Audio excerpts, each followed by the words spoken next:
नमस्कार बच्चों। आज के वीडियो में हम पढ़ेंगे power BJT means power bipolar junction transistor. Power BJT का फंडामेंटल हमने पिछले वीडियो में देखा था। अभी सबसे पहले हम समझते हैं कि पावर बीजेटी और नॉर्मल बीजेटी में बेसिक डिफरेंस क्या है। तो बच्चों, नॉर्मल बीजेटी की जो पावर और वोल्टेज हैंडलिंग कैपेसिटी होगी स्वाभाविक है वो कम होगी, लेकिन पावर बीजेटी की voltage current as well as power handling capacity better होगी, हायर होगी as compare to signal BJT या फिर नॉर्मल बीजेटी।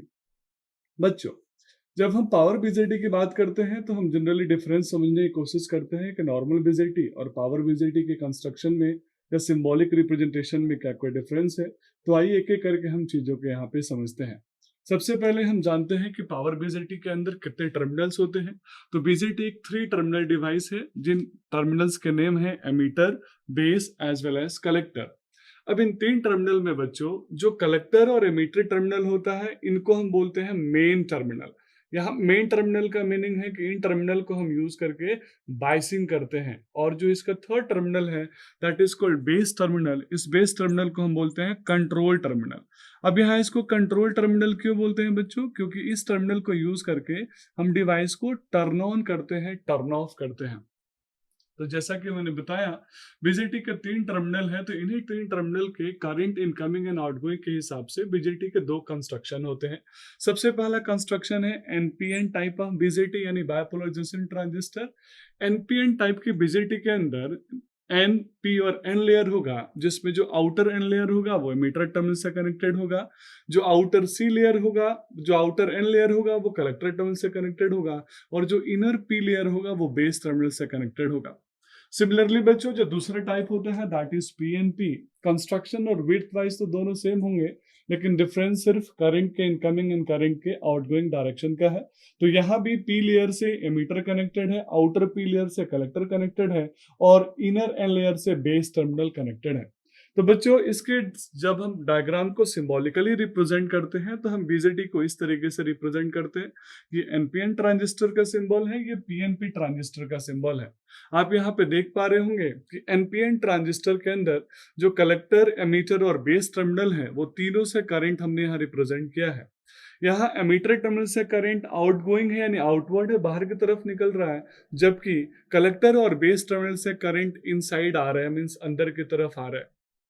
सिमिलरली बच्चों, जब हम पीएनपी ट्रांजिस्टर की बात करते हैं तो पीएनपी में जस्ट एनपीएन का अपोजिट जो एमीटर का करंट है वो इनसाइड होगा, और कलेक्टर और बेस के करंट जो होंगे वो आउटसाइड होंगे। अब इसको याद कैसे रखेंगे बच्चों?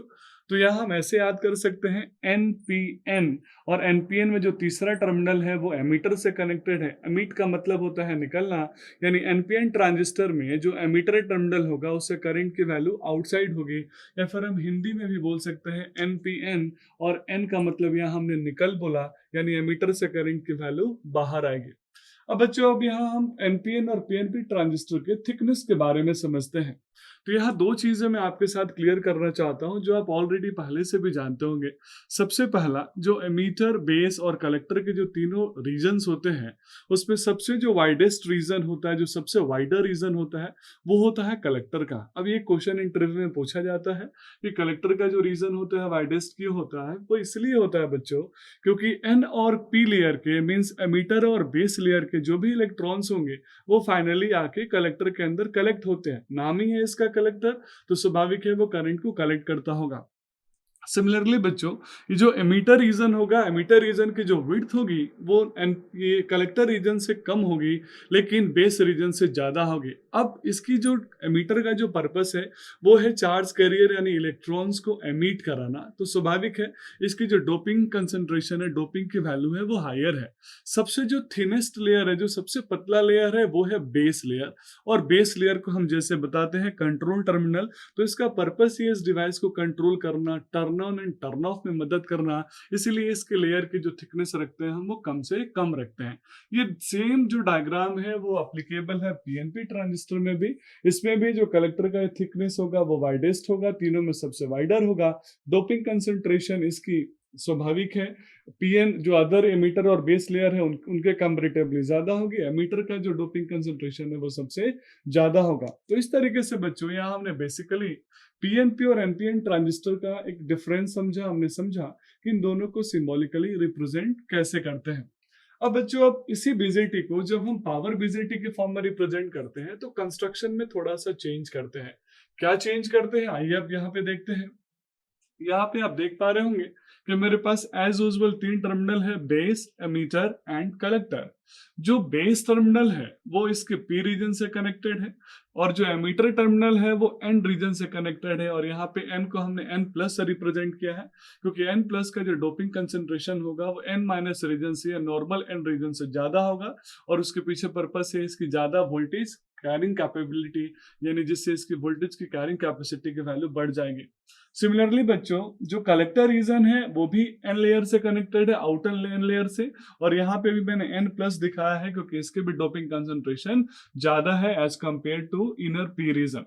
तो यहाँ पे ये एनपीएन पावर ट्रांजिस्टर को हमने इस डायग्राम में रिप्रेजेंट किया है।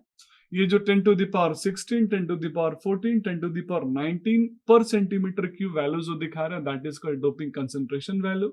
सिमिलरली बच्चों, हम यहाँ पे विड्थ भी देख सकते हैं कि कैसे इनका विड्थ चेंज है एक दूसरे से। यानी जो बेस के थिकनेस है वो है 5 to 20 micrometre, micro means 10 to the power -6। Similarly बच्चों, जो कलेक्टर का ड्रिफ्ट रीजन है यानी जो एन माइनस रीजन है उस रीजन की जो थिकनेस है वो है 50 टू 200 माइक्रोमीटर और इसकी जो ड्रिफ्ट रीजन की थिकनेस है एन माइनस लेयर की जो थिकनेस है उसकी वजह से हमारे इस डिवाइस की जो वोल्टेज कैरिंग कैपेसिटी हो जाती है इंक्रीज हो जाती है। तो बच्चों, इस तरीके से हमने एक पावर ट्रांजिस्टर यानी पावर बीजेटी का एक हमने स्ट्रक्चर देख लिया।